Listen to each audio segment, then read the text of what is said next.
Hey everybody, it's Rudy Basso, the co-owner of Don't Split the Podcast Network. I would like to encourage you, lovely listener, to head on over to our website and give a listen to my show that I host with my brother called Game O'Clock.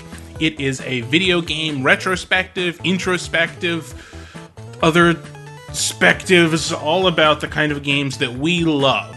And to be honest, we love just about every game out there. Game O'Clock released every Thursday. It's fun, it's short, and hey, you'll probably learn something about video games. This is Tabletop Babble. I'm James Introcaso.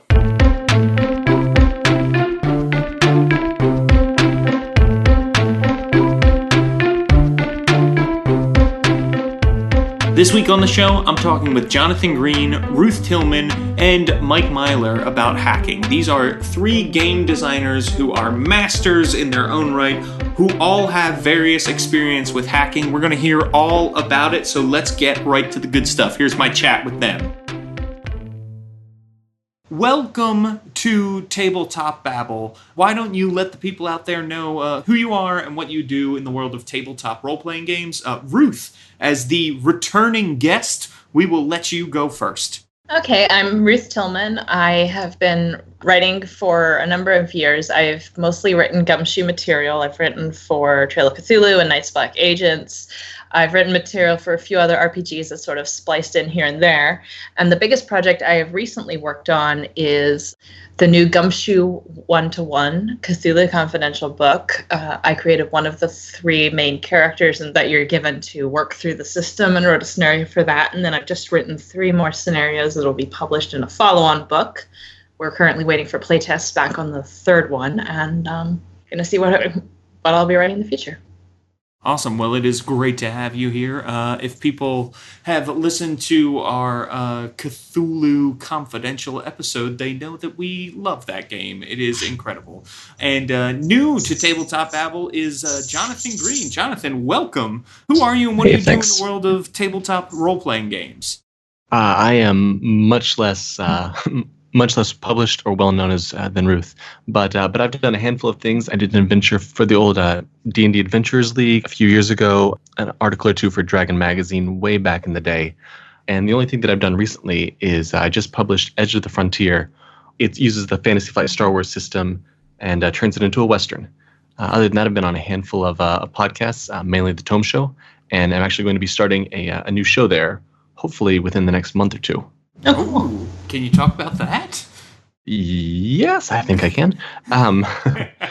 So basically, that's going to be called Performance Check, and the idea is there's so many people and so many podcasts out there that are for DMs and for players, and like, right, here's how to do rule mastery, here's how to run a game better, but there aren't as many that are focused more on the performance side of RPGs. With so many things like so many podcasts and actual plays and Twitch streams, there aren't as many out there that are for players who want to actually work on their performance and how they're playing their character for either for an audience or even just for the other players at the table. So it focuses a little bit more on that. So we've got myself, we've got a theater teacher that's coming in from Canada who's my co-host on that, and we should have an episode coming out hopefully in the near future. Awesome. Well, I look forward to listening to that. You know, we are big fans of the Tome Show over here at the Don't Split the Podcast Network. Big Jeff Greiner fans, me in particular, since he launched my podcasting career. I can't wait to hear that. And, you mentioned your Edge of the Empire hack. So I'm excited to have you here because we're talking all about hacks today. Mike Myler. Who are you and what do you do in the world of tabletop role-playing games? I am a freelance game designer and maker of books. I do everything except for illustrations. And specifically, I am known for the creation of worlds. My first world's called Varanthia Codex. It's for Pathfinder. It's great. I mashed in a bunch of different genres inside of one planet in an extremely elegant way that allows them to all be separate or intertwined as you see fit. And then the second book I did was Hypercore 2099, which is for Pathfinder and for 5e. There's two different ones. It's a superhero cyberpunk. So you take your medieval fantasy that you already know the rules for, and you can play an entirely new genre with it. Then my third book was Mists of Akuma, which is an awesome Eastern fantasy noir steampunk setting. So think like Ravenloft plus Afro Samurai, and you're right about there, with some elements from Warhammer 40k, because I'm a huge Warhammer 40k junkie. And then my latest book is Hypercore 2099 Wasteland, which is, in a nutshell, Fallout for D&D 5e. Yeah, that's awesome. So you have you've hacked many things yourself. You know, we're here with all three of you today to talk about hacking. So the first thing I want to get into, hacking. What is hacking, right? There's a lot of different definitions, and I think people can use hacking to mean something very small that they're doing within a particular rule set, or they can use it to mean something completely big and different that they are doing with a rule set. Jonathan, why don't we start with you, since you mentioned you have an Edge of the Empire hack called Edge of the Frontier. What do you think hacking is? So for me, there's two different things. One is taking a system and then completely changing it, converting it, massaging it into something completely new. So that's kind of what Edge of the Frontier is. The other thing I think you can make hacking is for a regular game, say your D&D or Pathfinder or whatever game, is finding bits and pieces from another system and then just using these small tweaks and just steal small little bits from them and integrate them into your game, whether that's as a permanent thing or as a one-off example. So those are the two things that I think of when it comes to hacking, either this big massive change or these small little nice massages and bits and pieces you can pop into a different game. Nice. Yeah, I think that's a very, very elegant definition. What about you, Ruth? What does hacking mean to you? I'd say for me, it's generally the smaller stuff. I think of it as either I find something in another game and say, whoa, this is really cool, and I wonder if I can use this concept in other games that I play, and sort of look out for ways that I might incorporate that in. And I've been thinking, I've got a couple of examples of that. And then the other one is when I'm playing something that I really, really love, but either there's something that it either just makes the game less fun for people in the moment, or it causes actual questions and problems. And so I've got my personal hacks. I always tell people, when I'm jamming at a convention, I'll say, okay, this is how the system works, and this specific rule that I'm going to tell you is a personal hack. So I know that I'm teaching the system, and I am going to teach you what the system does, but you're going to see why my hack is better. I like that. That's really fun. It's nice to see the small perspective, especially for people at home. I think a lot of people, that's what they're sort of looking for, are these small hacks. Although I'm sure there are people who are looking for big hacks. And so for that, I turn to Mike Myler. What is hacking to you? Well, I don't even consider, it sounds like what you guys are talking about are house rules a lot of time. And house rules are awesome, and everybody has them. I don't think I've ever sat down in a game at a convention or otherwise where there wasn't at least one house rule in effect, right? But hacking, for me, when you use the term hacking, it means that you're taking the system and you're doing something not necessarily bad, but violent, right? Enough that it merits being called a hack. Which, when I think of hacks, I think of axes. You hack at something. That's not a light touch kind of verb. My favorite example would be Hypercore, because I played Pathfinder. Paizo did this really, really, really interesting thing when they approached epic level play. Instead of just here's 21st level, here's 22nd level, here's 23rd level, and so on and so forth, they created this template called Mythic Adventures. And you lay it onto the game, and it makes your characters into demigods, basically. But the bent that they took with it was much more about making your characters invulnerable and stuff. And that didn't really do it for me. The design ethos, awesome, but in practice, I felt it was lackluster. So then when we did Hypercore, we just took it in the opposite direction. So we definitely hacked the crap out of Mythic Adventures to make the Hyperscore system, which is, again, it's just a template you lay onto the game, but it takes it in a very different direction. You're much more likely to die, and you're going to do way more damage and take way more damage than if you're playing in the original hack by the original publisher. So I would say that hacking, it's got to be severe enough that maybe you have new categories on your character sheet. I think that's probably the minimum level for me. If you're not adding on new attributes or some other integral mechanical element that will always be present at play, then you're talking about a house rule, which is also cool. A+ for house rules. All right, nice. Well, I'm glad that we have assembled this hacking Voltron here, so we can talk, a little bit about hacking across the board and what it means to different people. Like I said at the very beginning of this, it means wildly different things depending on who you talk to, and that's probably also because hacking in itself is this idea of going outside of a system and then, sort of changing the system by going outside of it. So I like that there's a lot of different definitions. I think that fits really well. So let's talk a little bit about how we hack. How do you first identify things that you want to hack within a system, as opposed to saying, like, throwing out a system altogether and saying, I don't like D&D. I do like Fate. I'll just play Fate. What makes us want to hack different systems and things like that? And Ruth, let's start with you. What makes you hack things? So I think using the D&D example is a good one for this, because there are people, like, I would posit that Dungeon World, for example, was created partly just because people were like, I really want this experience and I don't want to play D&D to get it. And so they create a whole new system, and it's its own thing, and it's great, and it leads to a kind of a different kind of story. But when I've played it, I've gotten my really old school D&D vibes where I'm like, yeah, I'm back in 3rd edition, which is where I started. I'm not that old. Okay, I'm not that young either, but I'm back in 3rd edition. Like, I'm doing the thing. I'm exploring the dungeon, and that's not the experience I want, like, all of the time. But to me, that's the sort of thing where I see, like, oh yeah, people just throw out the system. The big thing for me is if a system that I otherwise really like does one thing really badly, and I'm just like hoping that Robin and Simon and Kat aren't going to listen to this. Gumshoe doesn't do fighting well. The entire fighting concept, in my opinion, in Gumshoe is flawed. And some of the games have tried to fix this a little bit. The way that you roll damage and the way that you roll for a hit and the way that you roll damage just doesn't work. And if I really had time to put in mechanics, I would just completely actually redo the mechanics of the whole thing.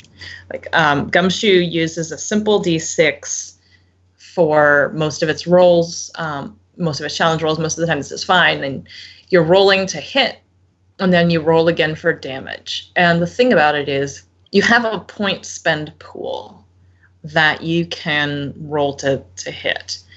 And you don't get to add those points to your damage. Your damage is sort of based on your weapon. And there's some sort of flexibilities in some of the rules that say, okay, yeah, like Night's Black Agents tries to dial up the power a bit. And, if you're playing Trail of Cthulhu, you are a Cthulhu-type investigator. You're kind of an ordinary person. But if the difficulty to hit somebody is 3 and you hit them at an 8 because you rolled a 6 and you had spent 2 points out of your pool, and then you roll a 1 damage and you're using a fork, like, I would say a fork probably has a -1 modifier, I'm thinking, in the system. Sure. Like, there's improvised small weapons. Mm-hmm. So yeah, you're using a fork, or you're using a butter knife or something, okay? But you've put that time and you've put that effort in. And so I have a series of always adapting rules where it's like, okay, but because you hit at double and more the value to hit the person, like, yeah, you hit them with a fork, but your fork, like, went into their first, you hit a vulnerable place. So it makes narrative sense. Like, yeah, or you tell me where you hit them because that fork went in good. And so, like, oh yeah, I got them in the jugular with the fork. It's like, okay, yeah, you've actually pierced, the thing. They're not dead, but they're taking actual damage. And so then I look at, depending on the weapon, depending on the fight, depending on the place of the fight, I deal the damage very differently. I'll at least double it and sometimes give extra modifiers if they described it awesomely or do something like that. Because the truth about fights in Gumshoe is they can get very long. If you have multiple people in it, it can get very wearing. And that's not entirely against type, but it's enough that I found it really slows down convention games in particular. And as a rule, people just tend not to have as good a time. Night's Black Agents is one where there's been enough hacking done in it that I still sometimes do my own twists, but you have cherries that you can activate. You can do some really cool stuff with for some of your skills, and that can make a difference. The thing about Gumshoe is, like, I know Robin agrees with me, because when he did Gumshoe 1-to-1, he completely rewrote how fights work, and it's brilliant. And I know he's taken this idea forward into some of his other work. where based on how well you roll and based on some other things, you essentially just get a result for your attack roll. And so you can narrate how the fight works. The person who has done it can narrate how the fight works, but there's sort of a result. So you do really poorly.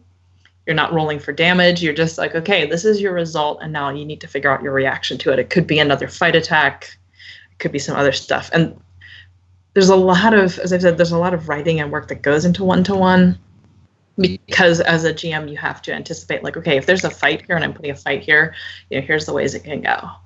And the GM is kind of encouraged to figure out, if a fight should occur somewhere else and kind of come up with their own set of outcomes. But yeah, you also can't die, right? Which is a problem that one-to-one encounters until the end. Like, you can drag your bleeding corpse to the end of it because it's noir flavored, at least right now. But you really can't die because you're the only person. Right. So if you do badly in a fight, you'll end up impaired, possibly even out of the action until you take some other actions that may endanger you or throw off your case. On the other hand, the player also gets a choice in, like, how will they succeed. You could kill somebody, you could just, like, reduce somebody to not be a threat anymore. So the ways that these fight cards are done with the 2 to 3 responses for them is really, I think, a real improvement. You can get an edge if you do really well in the fight roll. You can just get a success. You get your middling thing where you've neither succeeded nor failed, but you're okay, and then you get your failure with a consequence. So to me, that it makes it much more exciting, and it helps the story progress. And people aren't playing, I think the big thing is, people are not playing Gumshoe 1-to-1 to get into epic long fights. Right. Or not Gumshoe in general, even Nice Black Agents. Like, you want to fight vampires and you want to be awesome doing it, but you also want to investigate vampires, because if you just wanted to fight vampires, you'd probably be playing, I don't know, World of Darkness or something. Sure. So sure. That's my take on what makes me say, oh, I need to hack this. So what I found is that if I want to, all my players are like, oh, I know Pathfinder, I know D&D 5e. Let's play Pathfinder D&D 5e. And I'm like, yeah, but I want you guys to fight hypercorporations in the future, or I want you to deal with nuclear detonations. And Right. The game just doesn't like have that in it. It's way, way, way, way easier for me to convince a group of players, look, here's 30 pages you have to read, and now this game that you already are familiar with, we will be playing this genre with it instead. It's way easier to sell a group on doing that than here's a 200-page rule book, or anything over 100 pages. People start, I don't have the time to learn and read because God forbid literacy.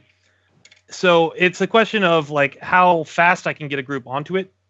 And then for whether or not it's a house rule or if it's a hack, that depends on what you're shooting for, right? So my primary example here is going to be vehicle rules, because the D&D 5e vehicular rules are a joke, to be perfectly honest with you.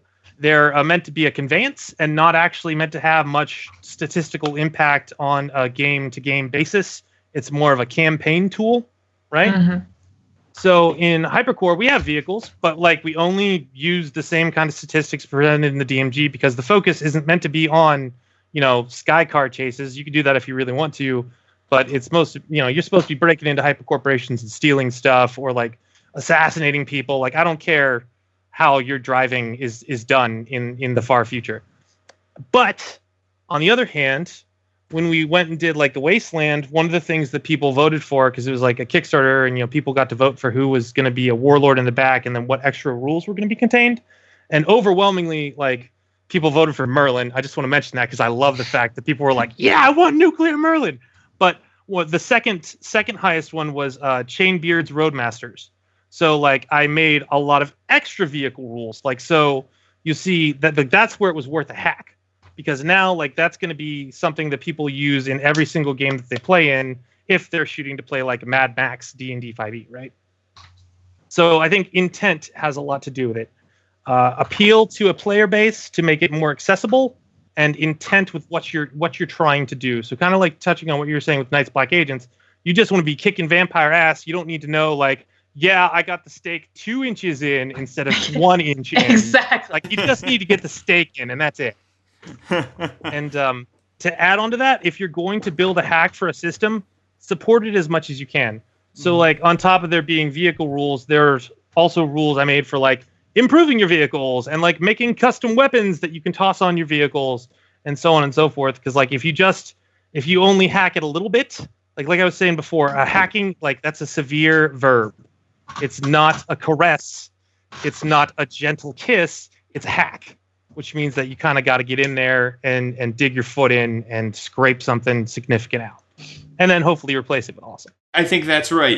There's reasons to hack or to fix a system or to keep player familiarity so you can change settings, which I think makes perfect sense. Which sort of brings me to you, Jonathan. Your hack, Edge of the Frontier, it's sort of like the snake eating its tail, right? Like we've taken this Edge of the Empire, which is sort of like the frontier out in space. You've taken those rules and brought them sort of almost back to kind of their cowboyish inspirational roots. So talk to me a little bit about that. Why did you decide to create this hack for Edge of the Empire? So it started off when I was playing just, a regular Star Wars game. Everything is, we're having fun. Everything's great. And then at one point I kind of sat down and I looked at my character and I'm like, well, really, I'm playing a space cowboy. And, I was fine with that. And it was a situation where, I had a lot of free time at work. And I just kind of started typing up like, oh, well, what would it look like if you just, got rid of the space bit altogether? And it started as a personal project for me, just kind of, let's see what happens. And then I had some friends like, hey, try this out. Let's play this. Let's see if it works. And then it surprisingly did. It's like, oh, this actually works really well. So I kind of kept on working on it and kept on expanding it really for myself more than anything else. And then once I had all the mechanical bits, it was, well, I really need to learn how to do layout. Let me figure out how to do layout. Let me try to figure out how to use art effectively. Like, can I poke my head in for just a second? Yeah, sure.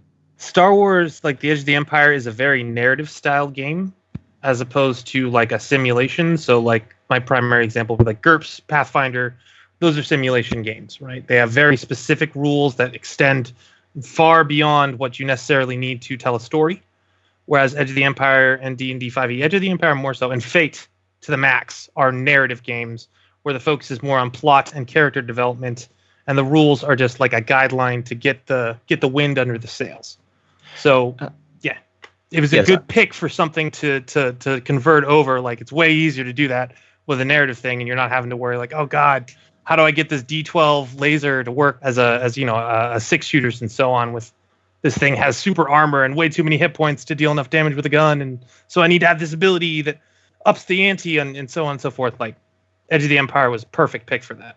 Yeah. So, so one thing with that, when you're talking about hacking systems, it's important to look at what you're starting with and what you want to go to, because there are some systems out there that are great systems. They're a lot of fun. They do amazing things that aren't necessarily appropriate for every genre. There's some things that simply don't translate too well. Now I know there's going to be people out there who disagree and say, "Oh, you can make anything do anything," but I think it's Maybe you shouldn't. Yeah, the amount of work okay. involved. Like if you're having to get a new marble block for every single tweak that you want to make, yeah, you're probably in the wrong stadium for that. Yeah, I mean, I would point to the D20 boom that happened, in the early 2000s, when suddenly every single system became a D20 system, and some worked really well, and some you're just like, oh, buddy, you don't need a D20 for that. Come on. Can I just mention that I love the D20 Star Wars system? I love it so much. Oh, the old Saga one, yeah, it was a good dude. system. Oh. But D20 Trail of Cthulhu is messed up. Or Call of Cthulhu, sorry. What happened there? It's pretty wild. Like, you can get away with some terrible things if you make some good dice rolls with that D20 Call of Cthulhu. Yeah, like, it's really, you really need that D100. Yeah, so layout work, the idea of working with an editor, because that's, especially if you've never done it before, having an editor go and just be like, this is good, this is bad, this doesn't make sense. If you want to do any writing, it's something you've got to learn how to take. And so a lot of Edge of the Frontier for me was teach myself how to do all the little bits and pieces.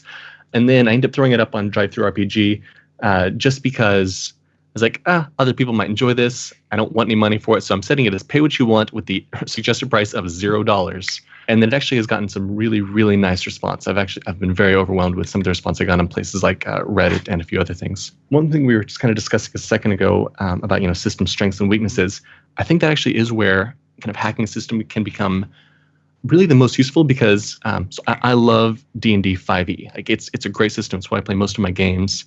One thing that it's really not good at is it's not great at horror. Like, you can do it, but especially at upper levels where things like, like resurrection spells are super easy and convenient. Like, the player is going to have to raise you again. It's very hard to scare and frighten the players. So, can we talk about thematic attributes? We definitely can. So one way I kind of got around that is by kind of hacking it just into one session, bringing in a little bit of dread, because the players are having to go talk to some wizards, and they were basically pulled into a weird dream sequence. And I pulled out the Jenga tower, kind of set it there, and it's like, okay, this represents your character's sanity. If that tower falls, that's not something a cleric can resurrect you and you can come back from. That is your character's mind has snapped, and they're effectively gone. And suddenly bringing in this new, both, the physical tower of dread and just, the horror that it inspires because of how good that system is, and integrating that into just one session of a D&D game, and making the players deal with that. It wasn't a permanent thing. It wasn't every single session we're going to also deal with the dread tower, but just because kind of as a one-off hack to let's represent what psychic combat really looks like, and the pitfalls and how dangerous this is, so you understand what's going on. That's still one of the most memorable sessions my PCs had, because that was the first time, and they were level 13 or 14 at that point, and since level 9 they had not been scared of death, and suddenly they were terrified. And again, it's something that was 2 years ago at this point, and they still talk about that session and how scary it was and how tense it was and how worried they were for their PCs. So I think one thing that's really good about looking at different systems and saying, what are they good at? What are they bad at? When you're talking about hacking something, that's a great place to start, because you can take something that's really good in system A and port it over and use it to patch something that's maybe only mediocre in system B. Yeah, and I think you see a lot of that when new editions of systems get updated, right?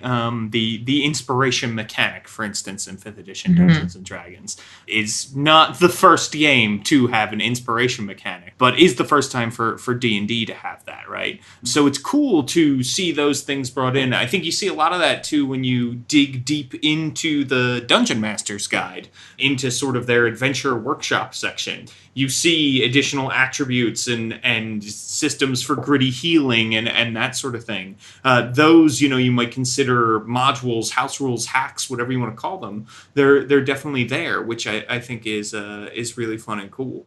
Whoa! Interruption! That's right, because it's time for me to tell you all about the sponsor for this week, Audible.com. Audible.com is offering you, the listeners of Tabletop Babble, a free month of their audiobook service, plus a free audiobook download when you go to audibletrial.com/DSPN. One book I think you might like is Trevor Noah, Born a Crime, written and narrated by Trevor Noah, the new host of The Daily Show. Check it out. It is a really, really good book. Get that or one of several thousands of titles for free over at audibletrial.com/DSPN. Back to the show. I do not invite or encourage anyone to plagiarize, but game mechanics aren't something that you can actually trademark.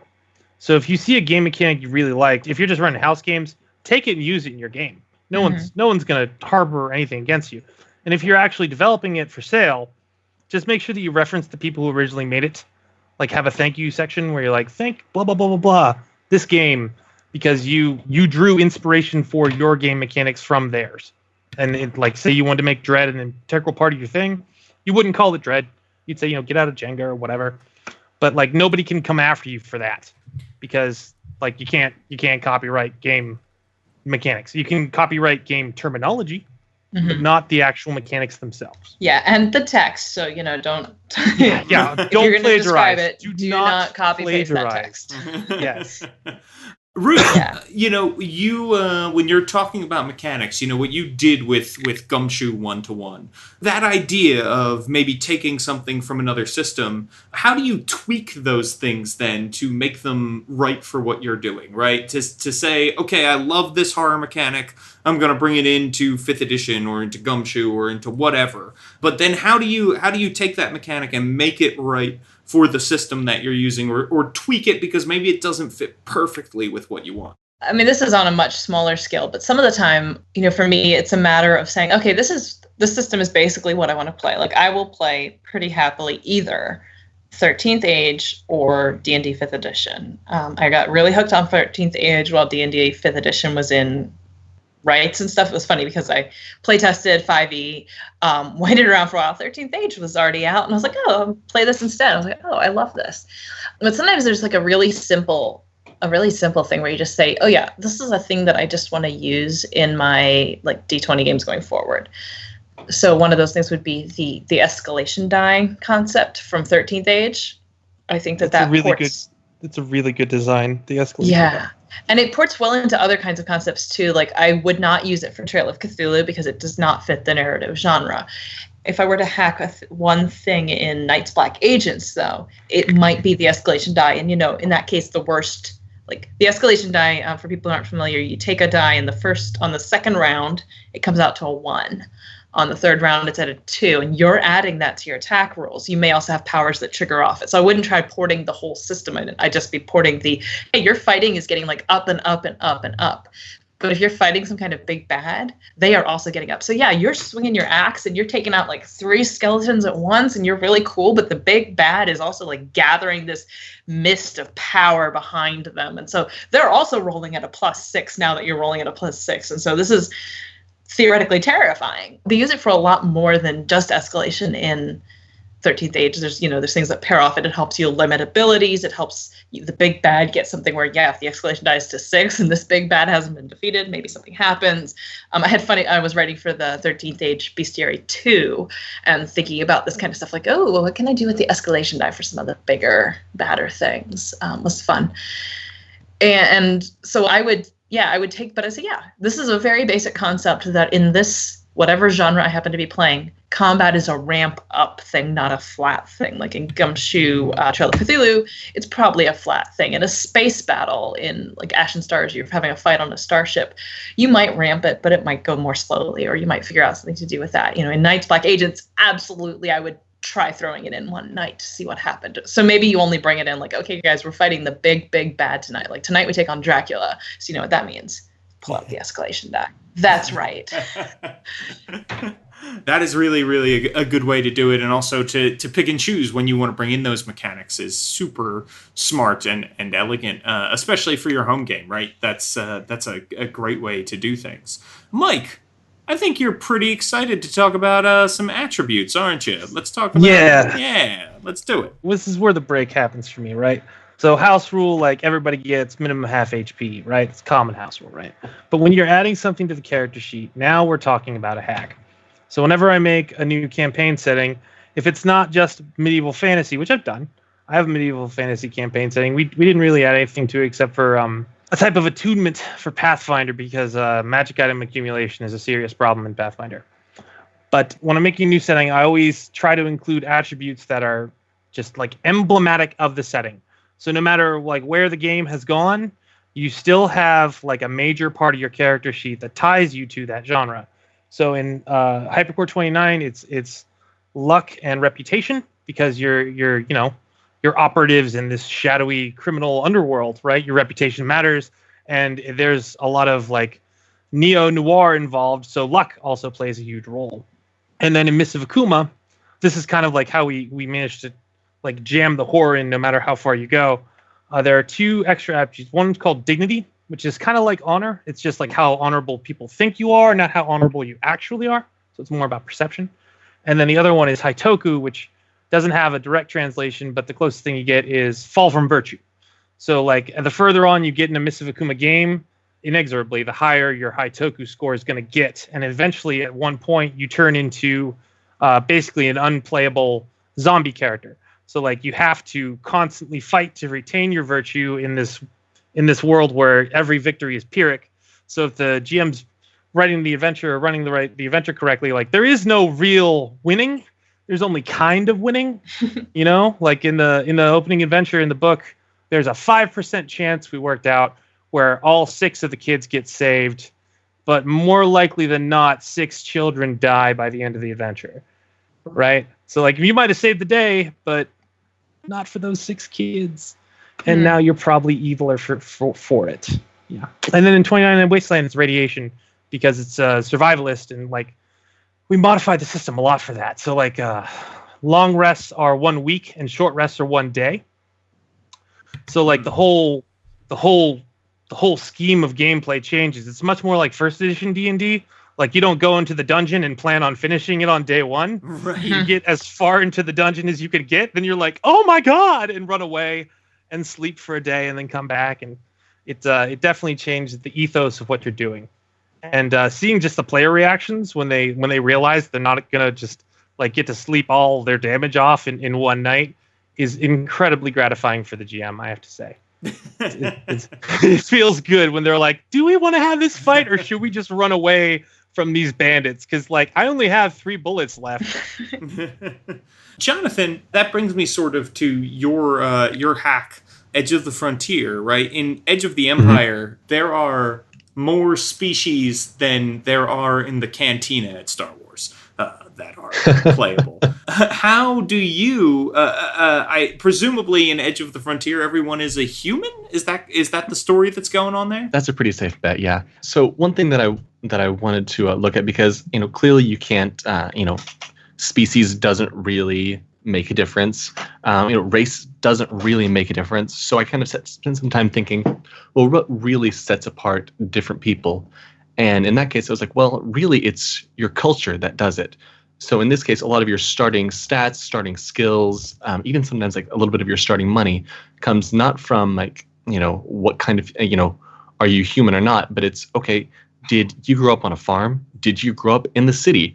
Are you an immigrant that's come in from overseas? Because you're going to have skills that, maybe no one else will. So instead of focusing on what race or what species someone is, it's, all right, what's your culture? What's your background? And that's just kind of starting, then instead of doing classes, Edge system uses things called careers and specializations. So, that's, what you're doing now, but a little bit of your background is all set up in what your culture was. So it could have been like, maybe you grew up right on the border, or maybe you grew up on a reservation. Like these are very different cultural backgrounds that change who you are today. So I've got a lot of those in there. Things like, the farm, overseas, the border, the city. Texas is one of them, just because I kind of needed to round it out, and I'm from Texas, and it's a special thing, and we think we're special. Yeah, no, the Lone Star State. We know all about you guys. Way back in the day, Dragon Magazine did an awesome 3.5, or I think it might have even been 3.0 hack called, I think it was D20 Pulp or D20 Heroes or something like that. Yeah, I vaguely remember this. Yeah, it was a lot of pulp art, and it was awesome. It was so cool, and they took that kind of approach with it. Like it's just humans in the pulp world, so it's like, where are you from? And that will determine a lot of like what your base bonuses and stuff are before you get into classes and things. And to jump on the Edge of the Empire stuff, the way they did leveling is non-linear, and it's awesome. Hang on, what you're telling me is that I wasn't original and unique, and someone thought of this before me. Original and unique. Oh, but no. it's a gem that I printed out. I'm finding this Thrilling Adventures pulp one. That's what it is. Yeah. I think it was Adventures. That's what it was. So you can have New Origins of Criminal or Venusian Space Vixen. Interesting. Mm-hmm. Feats like escapology and hidden secrets, hypnotism, inheritance, research specialization. They had some classes too, but they were just like watered down versions of the 3.0 classes, so the power level generally dropped. Yeah. Because pulp adventures aren't like, I have Excalibur and I cut off the dragon's head. No, doesn't happen in pulp adventure. But they might soak a lot of bullets. Oh yes, and they might like cut off a dragon toe.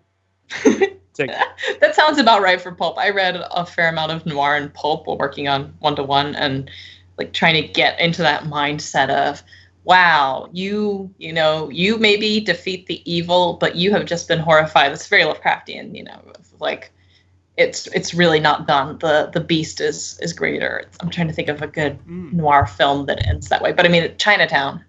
Forget it. Forget it. It's Chinatown, Jake.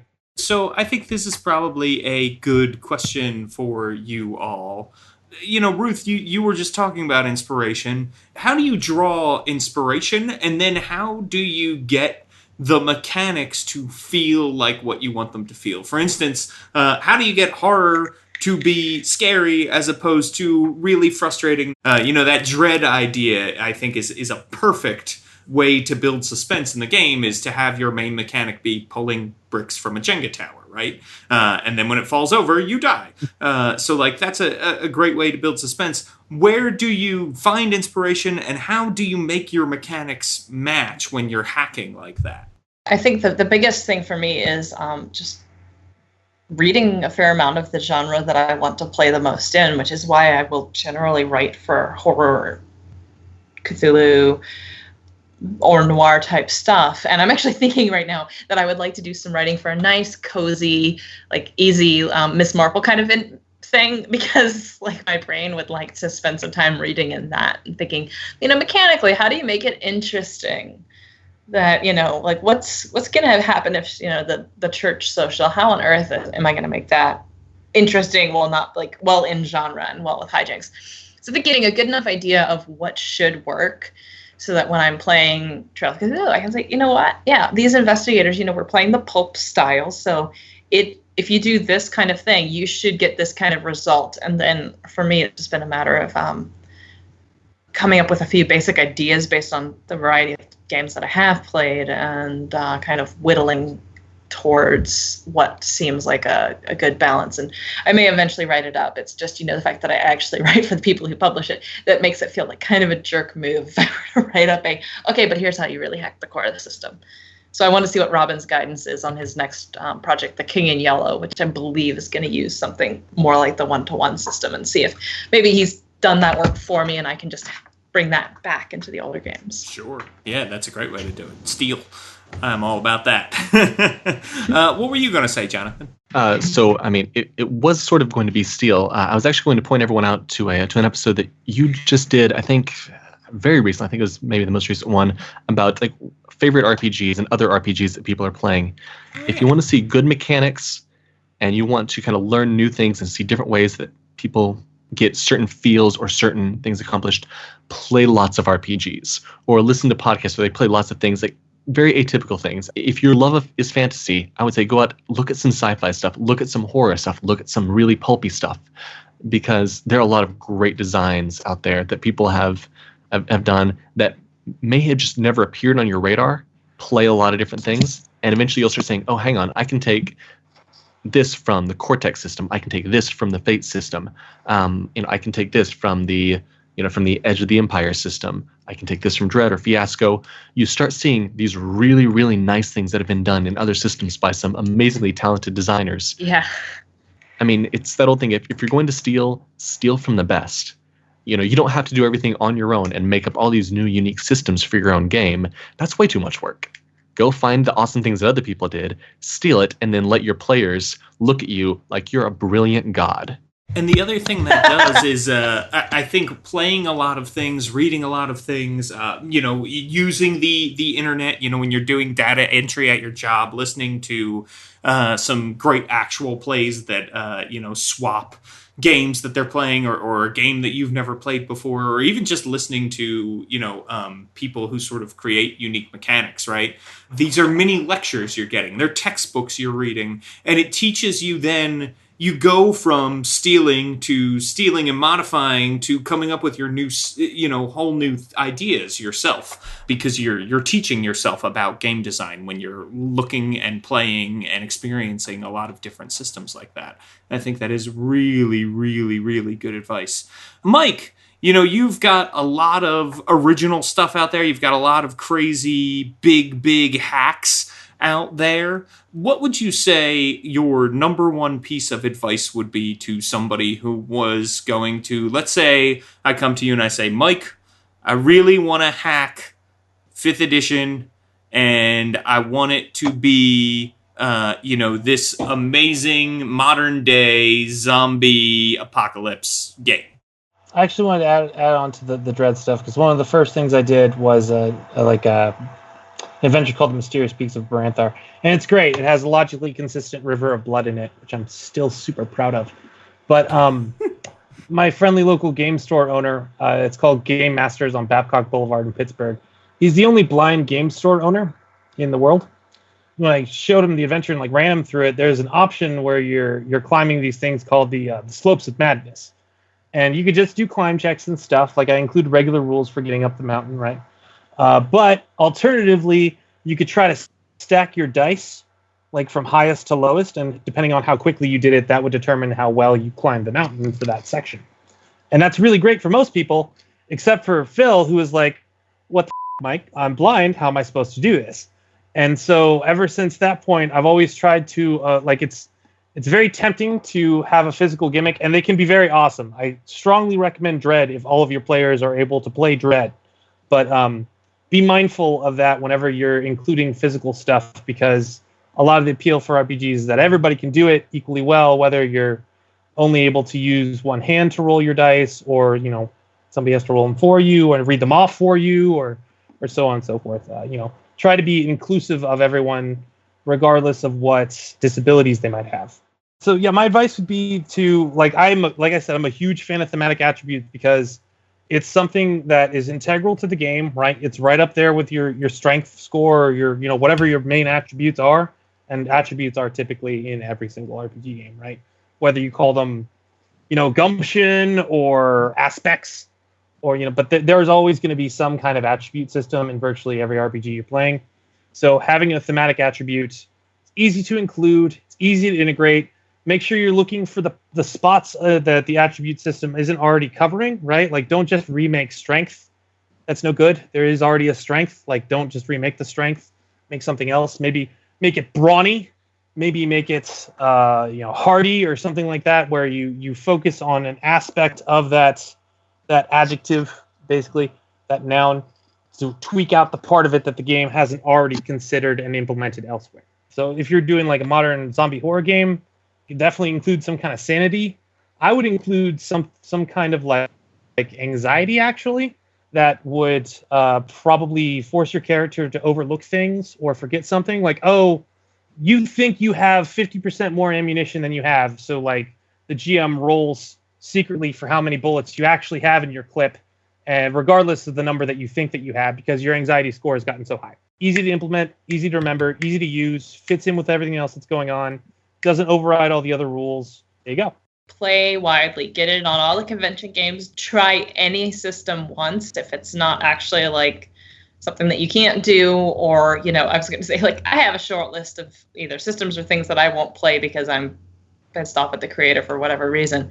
But play anything once, take away the good stuff, read more RPGs that you're going to run, and importantly here, I guess, it is okay to buy and read a core book, or to just borrow a core book from a friend and read it, and know that you are never going to run this game, because you're not looking, like, unless the game suddenly goes, wow, like, you're transformed by this game and you have to run it. But yeah, most of us have way more RPGs than we will ever run most of the time. And that's really okay if you get a sense of, yeah, like, I've read Savage Worlds and it's pretty fun, but I've played it, but I'm not going to use anything from it really in the stuff that I'm going to do. But it has a very interesting initiative system, and I appreciate getting a chance to play it. On the other hand, well, yeah, like playing Dread, that's amazing if you're going to be doing any kind of suspense horror. Like, do you do this Dread? So getting out there and playing other stuff. Don't think of it as that you're hunting for hacks. Just let them come to you and let yourself be inspired. I love it. That is a great, great piece of advice. And how about you, Jonathan? What is your number one hacking advice? So in addition to just playing and trying and experiencing lots of other games, be okay with something failing. And this goes for all DMing, but especially like, hey, if you want to try something new in your game, try to bring on a new aspect in your game, it's okay just to be upfront and honest with your players. Like, hey, we're going to try this out and see if this works. And sometimes maybe it's perfect and it does exactly what you want it to do. Other times you might finish a session or two and go, I think this is actually more trouble than it's worth, or this isn't, adding anything to the game. That's okay. You've got to be willing to try things, take the risks. Not everyone that you're going to try will be a home run, out of the park, slam dunk, touchdown, bad sports metaphor. Be willing to try new things, take risks, and hopefully make sure that you've got a group of players that are patient with you and are willing to tolerate being a guinea pig occasionally. And sometimes convention games are really, really good for these sorts of things. Well, I think that is some great advice, and I think that will do it for this episode of Tabletop Babble. But before we go, Ruth Tillman, where can people find you? You can find me writing for Pelgrane Press, and if you already follow me on Twitter, you can find me there, possibly being kind of pissed off. Why? There's nothing wrong with the world or Twitter these days. I just want to be pissy and also keep my job, Mike, where can people find you? I was going to ask if we could briefly talk about the Book of Exalted Darkness. Of course, yes. Well, so James is actually involved in this project. About a year ago, link it up in the show notes anyway. Once it launches, we'll go back and put it in. So people can find it over at don'tsplitthepodcastnetwork.com or at mikemyler.com. Yeah, I've already got a button up there. There's a button for all my settings with free stuff included because I'm a big believer in free. You should see what you're going to get before you buy it. Yeah, about a year ago, we started a project to basically revamp the Book of Vile Darkness for 5e. It was kind of coming together, right? We were going to have a celestial world that was essentially medieval where the good guys won and you play evil people bringing it down. And then it languished as a pitch for a little while over at the End World, and it evolved after we got it back from them, and they were like, oh, you know what, we're going to go do this other thing. And it was awesome. It's called A Touch of Class, and half of the book is mine anyway. So, I was very happy when they got lots and lots and lots of money for that. And if you're looking for new classes, go check that out. But we figured out that essentially an evil game kind of loses steam pretty quickly, right? It's fun to be evil for a while and, be wicked and vile, but it's keeping a group together and not killing one another when you're evil, greedy bastards is kind of difficult. So what we figured out for the Crux is the whole world is decopunk and all of their technology is based around this thing called Inaqua. And Inaqua gives off a radiation that elongates the lifespan of creatures that are good aligned. Which, even if I was a good aligned person and I found out that electromagnetic radio waves were artificially increasing my lifespan, but not the lifespan of 50% of the world, I'd be really pissed about it, right? So there's this great philosophical conundrum sitting at the back of it that unites everybody so that you won't just necessarily turn around and stab that guy for his cool magic sword and take it. And it gets a little more into that. So there's two thematic attributes, right? Because it's a new setting. I got to have thematic attributes to reflect the genre, called sin and sanctity. So sanctity is how good you are at making it seem like you're not evil, and sin is how evil you actually are. And then all these Inaqua power devices, like the Inaqua guns, for instance, shoot these bolts of energy that can't kill anything, but they can reduce it to 1 hit point. If you're a good creature. If you're a neutral creature, it does a little bit less damage.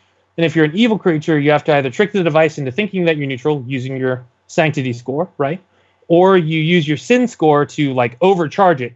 So it shoots deadly blasts of energy for a minute, and then it explodes like a grenade. And all of the different various equipment in the book will have rules specific for how you can overcharge it or trick it.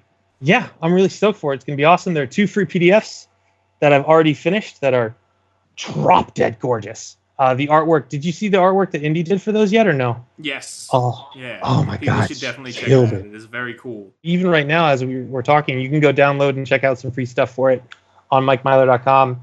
And you can find out all about me at mikemyler.com. You can follow me at MikeMyler, at MikeMyler2 on Twitter. And I'm also on the Facebook and the Google+. And I'm always happy to talk to people. So if you have any questions or comments or feedback, I love it when people give me critiques and feedback. I love improving through collective thinking. Please hit me up. Check out the Book of Exalted Darkness. And if you feel like being cruel to your players, check out 29M Wasteland. Because that's kind of what that one's about. Oh, well, thank you very much. People should definitely check that out and check out the awesome Book of Exalted Darkness Kickstarter. And Jonathan Green, new to Tabletop Babble. Hope you will come back and join us again, sir. Where can people find you? If you want to, you can talk to me on Twitter at John_M_Green, just JON_M_Green. Please don't get in touch with the author, Real John Green. There's been some confusion there. Mainly people who have been really disappointed when I start following them and then they find out who it is. You can also find me on DriveThruRPG. My product is Edge of the Frontier. Nice. So check that out. Like I said, it's free. Don't actually give any money to this. And if you do, I'm just going to spend it on dice or something. So Lies. Nothing useful. People should be paid for their work. Give this man money. And also be listening to The Tome Show for a new podcast called Performance Check that should be coming out there fairly soon. I will definitely raise my passive wisdom score so that I will know when it comes. And by that I mean I'm subscribed to the Tome Show, and other people should be as well. Thank you all for coming on, Mike. I really appreciate you coming on, especially after I know you were on like a I was on a plane 2 hours ago from the Shire to here. So we will talk. Well, thanks for having us on, James. Yeah, man. Thanks for having Thank you very much, James. Well, that was a great discussion. I can't wait to go hack a bunch of systems. I don't know about you. But before I do that, I'd like to ask you to go leave us a 5-star review on iTunes. Even if you don't have an iTunes account, a lot of podcatcher apps use iTunes reviews to recommend these podcast to other people. So help new people find the show. Go make an iTunes account if you don't have one already. Take 1 minute, support the show. It's entirely free. Give us a 5-star review. And guess what? You will get me reading your review out loud here on the air. That's right.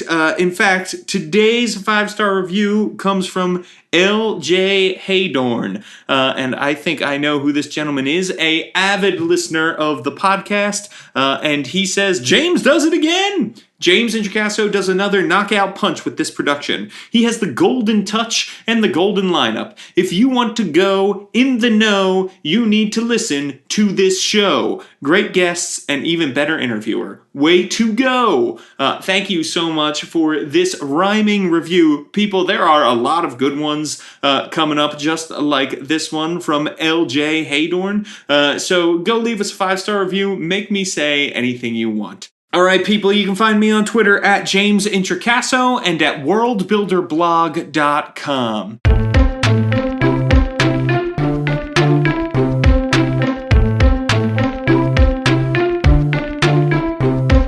Tabletop Babble is a show on the Don't Split the Podcast Network. Thanks to Rudy Basso for founding it with me. I want to encourage you to go to don'tsplitthepodcastnetwork.com and check out tons of our other great shows. Have Spellbook Will Travel, an actual radio play that Rudy and I write. It is really awesome. Venture Maidens, an actual play with all ladies that is amazing. If you love 5th edition Dungeons & Dragons, or if you just love to laugh, you should listen to Venture Maidens. Game O'Clock, if you're into video games, there isn't a video game podcast out there like that. And if you like this show, you'll love the DM's Deep Dive with Mike Shea. Thank you so much for listening. Our theme music, which you're listening to right now, is provided by Battle Bards. Remember, RPGs are like sex. As long as everybody's having fun, you're doing it right.